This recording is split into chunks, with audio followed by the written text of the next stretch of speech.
उनके कार्यक्रम में हो रहा है तो हम क्या, हमें उनका शुद्धिकरण नहीं करा। वो कुकृत्य जो उस ग्राउंड पर रहकर कांग्रेस ने किए थे, तो भारतीय जनता पार्टी के कार्यकर्ता थे जो शुद्धिकरण कराया गया। इसका कोई ऑथेंटिक प्रमाण नहीं। शुद्धिकरण देश के लोगों ने, उत्तराखंड की जनता ने कराया कि ये जो लोग जो मुस्लिम तुष्टिकरण की राजनीति करते हैं तो निश्चित तौर पर दलितों का अपमान तो कहीं ना कहीं हुआ है। दलितों का पूरा सम्मान, बाबा भीमराव अम्बेडकर का सम्मान आगरा के अंदर भी माननीय मुख्यमंत्री जी उनके नाम से मेट्रो स्टेशन बनाया गया। चोरी में जो लोग उसमें लिप्त थे उन लोगों को जेल भेज दिया गया है, किसी को बचाया नहीं गया, सबके साथ कार्रवाई हुई है। और कांग्रेस पार्टी के कार्यालय पर खड़े पीछे आप देख सकते हैं कि झंडे की स्थिति क्या है। ये झंडे की स्थिति इनके कार्यालय पर है। आप देखिए, अगर इनके कार्यालय पर झंडे की स्थिति है तो इनके दिलों में ना तो राष्ट्रीय सम्मान है, न राष्ट्रीय गीत का सम्मान है, न राष्ट्रीय गान का सम्मान है। इन्होंने हमेशा अपमान किया है राष्ट्रीय गौरव। मसाल जुलूस लेकर आए थे और वंदे मातरम का गीत इनकी छाती पर किया है, इनके कार्यालय के सामने पूरा 3 मिनट का गीत किया है। और अगली राष्ट्रीय गीत के अपमान के बाद देश भर में सियासत गर्मा चुकी है। वहीं भारतीय जनता पार्टी के द्वारा आज आगरा में कांग्रेस पार्टी के कार्यालय पर विरोध प्रदर्शन किया गया है। हमारे साथ गौरव रजावत है, क्या कहेंगे, किस तरीके का आक्रोश है? प्रदर्शन को प्रमाण की आवश्यकता नहीं है। कांग्रेस पार्टी के कार्यालय पर खड़े हैं, पीछे आप देख सकते हैं कि झंडे की स्थिति क्या है।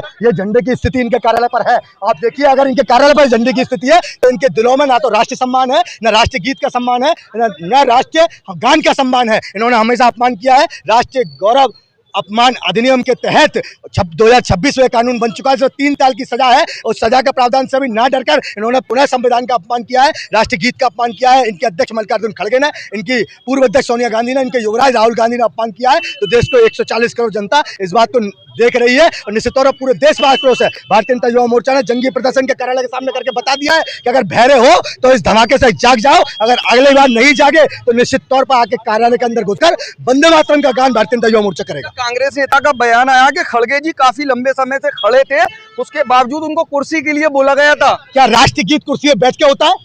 क्या राष्ट्रीय गीत कुर्सी में बैठना है कहीं नियम है? कहीं ऐसा संशोधन कानून में है कि भारतीय न्याय संहिता बीएनएस में है? कहीं नहीं है। और निश्चित तौर पर यह अपमान करने की स्थिति है। राहुल गांधी, सोनिया गांधी और मल्लिकार्जुन खड़गे नियमित तौर के देश में अपमान में, इनके मुखिया जो पूर्व में रहे हो, अपने दादा फिरोज गांधी के नाम को भी लेकर राहुल गांधी पता कर सकते हैं कि देश के अपमान और देश के विरोध में नित्य इनका पूरा कुनबा रहा है। अभी पहली बार देश का विरोध नहीं किया इन लोगों ने। अच्छा, खड़गे जी देश के दलित नेता हैं, उसके बावजूद हरिद्वार में, उत्तराखंड में उनका अपमान किया गया था, तो कैसे देखते हैं उनका भी अपमान हुआ था? निश्चित तौर पर उनके शुद्धिकरण कराया गया, उनके कार्यक्रम में हो रहा है तो हम क्या, हमें उनका शुद्धिकरण नहीं करा। वो कुकृत्य जो उस ग्राउंड पर रहकर कांग्रेस ने किए थे, तो भारतीय जनता पार्टी के कार्यकर्ता थे जो शुद्धिकरण कराया गया। इसका कोई ऑथेंटिक प्रमाण नहीं। शुद्धिकरण देश के लोगों ने, उत्तराखंड की जनता ने कराया कि ये जो लोग जो मुस्लिम तुष्टिकरण की राजनीति करते हैं तो निश्चित तौर पर दलितों का अपमान तो कहीं ना कहीं हुआ है। दलितों का पूरा सम्मान, बाबा भीमराव अम्बेडकर का सम्मान आगरा के अंदर भी माननीय मुख्यमंत्री जी उनके नाम से मेट्रो स्टेशन बनाया किया है। पंचतीर्थ का जो निर्माण मोदी जी ने उनके नाम से कराकर किया है। और आप देखिएगा कि दलितों के सम्मान के साथ साथ पूरे भारत के 140 करोड़ जनता का सम्मान